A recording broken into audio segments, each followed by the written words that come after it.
Y'all, today is all about simple pulled pork. I'm talking about so simple, it's gonna cook while you're sleeping at night. Hey, it's gonna be some good groceries. Let's get started.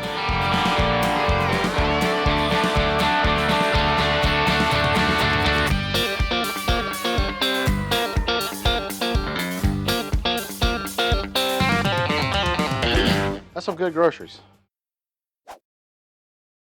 All right, so we got an 8.5 pound pork shoulder butt. Now, if you're new to the barbecue game, it's not it's not from the butt. It's from the front shoulder, from the top area, and they call that a butt. So just standard practice. I want to get this out of its packaging. And what I like to do is I like to take a paper towels and just kind of dry that exterior off a little bit. This fat cap, sometimes the fat cap's a little bit bigger, sometimes it's kind of like this, there's not a whole lot. A lot of people will score this, and that's really just subjective. If you want to score it, go right ahead. We're not going to do it today. We're keeping this simple.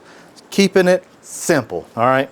So I'm going to use a binder. Now, binders is just like the scoring, just like the car you drive, whatever. It's subjective. Do you really need it? You know, who knows? You know, there's tests out there. Sometimes I only use just like a spritz, like an apple cider vinegar, and oop, left a little bit of paper towel right there. That wouldn't be good. Oh, Uncle Frank get some of that at the barbecue, boy. Whew, he'll be a little mad. Back to the binders. It's very subjective. You don't taste this mustard, and it's really just there just for your rub to adhere to. Now, same thing, subjective. Get the rub that you like and use it. There's no right, there's no wrong. Experiment. Try different ones and see what you like. Now, one thing I do, this isn't subjective. This is a big old hunk of meat, all right? I know big old hunks of meat. I mean, you know, I'm a big old hunk. You know what I'm saying? Throw the seasoning to it, and don't necessarily rub it, but I do like to kind of pat it in. Always got to do the sides. Don't neglect the sides at all. But again, go at this very, very heavily because big old hunk of meat, all right? Get this side here. As you know, we're using that new pellet griddle combo. You can head over to Lowe's and check it out, or online. It's doing a really good job for me so far. Really enjoyed it. Cooked a lot of things on it. So there we are. And one thing I like to do is, after all this, I like to let it sweat just a little bit. And you know, it's not like running a marathon sweating kind of thing. But what it does is the salt and the sugars that's in this rub starts reacting. About had a catastrophe there. Starts reacting with that meat. Some of that moisture that's in the meat starts being brought up to the top, starts getting tacky. I think a little magic happens then, okay? We're gonna head on over to the smoker and we're gonna get that ready. So head on over here with me, y'all. All right, to get the smoker going, just gonna press the on switch and then gonna rotate this dial to 250 degrees, and that's it, y'all. Now we're ready to put our pork butt onto the smoker. Once that thing's 250 degrees, got a little smoke going, all right? Use one of these handy dandy spatulas. Now this is another subjective thing here. I go fat cap up, guys, and that's just the way I do things. If you want to do fat cap down, go right ahead. I'm a fat cap up proponent, so we're gonna go with that. So we're talking now, while we're at it, this thing will help monitor temperatures for us, okay? So we're gonna go, try not to get this into the bone. We're gonna put that about right there. That's gonna help us monitor all night long if we want, okay? Estimating about maybe 12 hours, 10 to 12 is what I probably estimate. Hey, we'll see. Like I said, we're gonna put it in here. We're gonna go get some sleep. We'll catch you back tomorrow, all right? Guys, it is now 8:28 in the morning, your boy slept beautifully.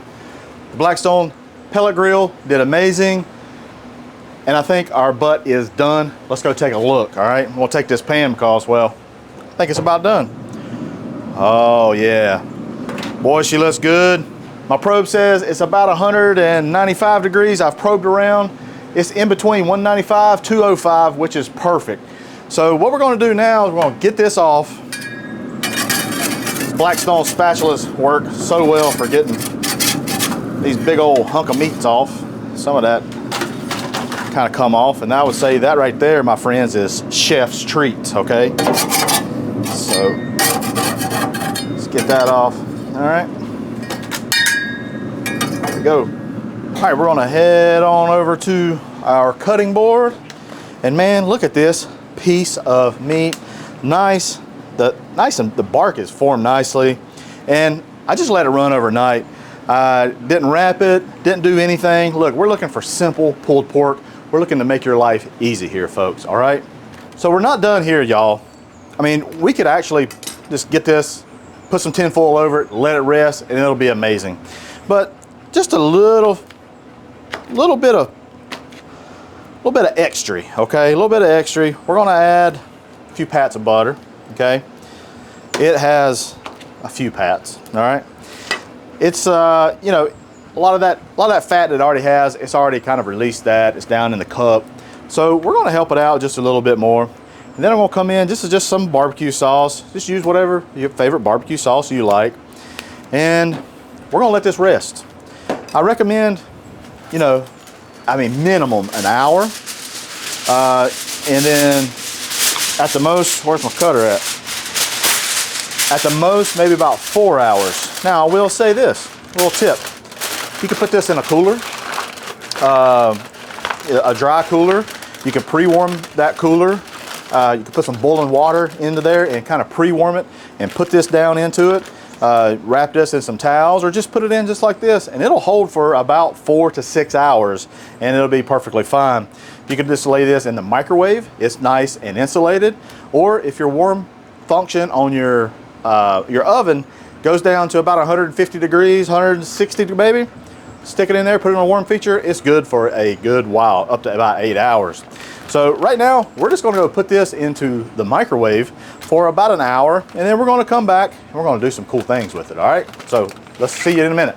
Guys, it's been a little over an hour, and it's time to give this a gander. Let's see what it looks like. Woo! Boy, look at that beautiful thing. Old butter. When we pull this, it's gonna be pulled into all that juice as well. So it's gonna be good. One thing you notice, my hands might look a little bit bigger.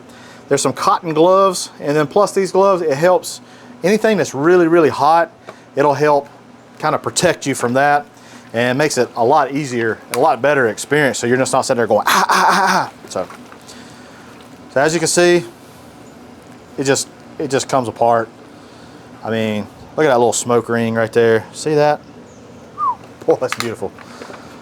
That is beautiful. I mean, not too bad for cooking while you're sleeping, right? That's pretty good when you cook really good while you're sleeping. All right. So there we go. Beautiful, beautiful pulled pork. I can't wait to give this a try. Let's give this right here. Look at that. This is the part I like. When it's nice and stringy like that right there. It's nice, moist. Cheers, y'all. That rub is nice. There's a little bit of sweetness. The bark, I always love the bark. I don't know about y'all. Are y'all a bark person? Let me know down below. Are you for bark or not for bark? I like a little bit of bark, and I like some of that juicy tenderness, but man. Guys, this will be good, you know, on a sandwich, on whatever. But be looking for future videos. We're going to be using this for some really awesome videos over on the griddle, so be waiting for that, okay? We'll give this one more try, and we'll get out of here. Woo! That was dynamite right there. Y'all, thanks for looking. Hey, head on over to the Blackstone Network where you see other awesome videos just like this. Hey, I'm Matt Hussey. That's some good groceries.